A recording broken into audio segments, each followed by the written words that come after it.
It's been almost 2 years since Russia invaded Ukraine, and as the war rages on and additional funding for Ukraine remains on hold in Washington, humanitarian organizations continue trying to help the Ukrainian people. One organization is BlueCheck Ukraine, which identifies vets and fast-tracks funding to local aid groups in the war-torn country. And joining us now is BlueCheck Ukraine's co-founder, acclaimed actor and director, Liev Schreiber. Good to see you. Thank you, DeMarco. That is the best anyone has ever said my name. I'll take that, my brother. I'll Yes. take that. So why did you start this organization, and how does it help? Well, what BlueCheck does is it vets and verifies boots on the ground, local Ukrainian NGOs that are providing humanitarian aid to vulnerable populations in Ukraine. I got started after 7 years of Ray Donovan, sitting on the couch with my kids, watching the news, and I saw these guys who looked roughly the same size as me, same features as me, and I thought, this is a good time to have a conversation with my kids about their grandparents.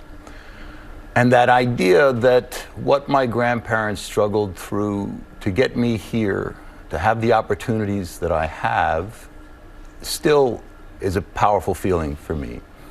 And the idea that people are dying in Ukraine right now for those same values is something that is very close to my heart. So we try to stay out of the politics. What BlueCheck does and what Builders Ukraine is trying to do is just to remind people of what's going on over there, and that the Ukrainians are fighting this existential battle for our values, democracy and freedom. Let's talk about what we're seeing going on there right now. According to the Ukrainian government, nearly 20,000 Ukrainian children have been abducted by Russia. Yes. And I know this is something that you've specifically been working on. Today, you're going to be lighting the Empire State Building. Which is a big deal for a New Yorker, but yeah. How did you learn about this happening? Well, one of our partners, one of the groups that we fund in Ukraine is called Save Ukraine, and they've rescued 217 of those kids. But as you said, there's nearly 20,000 of them that have been abducted from their homes and taken across the border into Russia to be reconditioned and Russified. So I wish we could keep the Empire State Building lit yellow and blue till every one of those kids is home, but I'm super grateful that we have at least one night. And you've been back to Ukraine since the war started. You even got a chance to meet with President Zelensky. What was your takeaway? I think it's that, you know, a lot of people think I'm involved in Ukraine because of my heritage. I have some great-grandparents who came over from Ukraine. But for me, it's really because I'm American.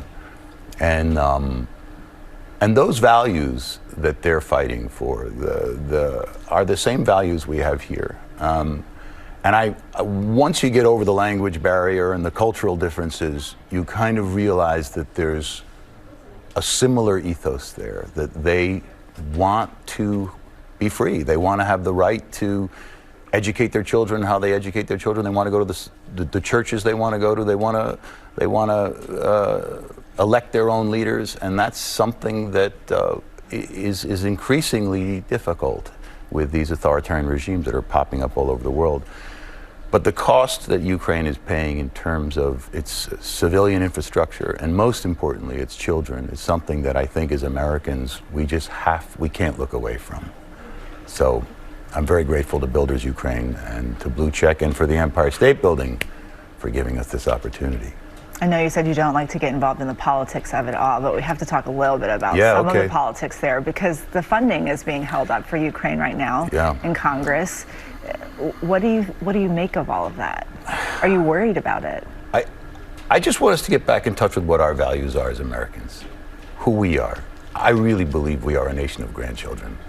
I think you'd be hard-pressed to find anybody in this country who didn't have grandparents that came from somewhere else, who didn't struggle in the same way these Ukrainians are struggling now.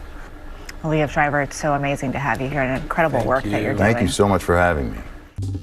Well, hey there, GMA fans. Robin Roberts here. Thanks for checking out our YouTube channel. Lots of great stuff here. So go on, click the subscribe button right over here to get more of awesome videos and content from GMA every day, anytime.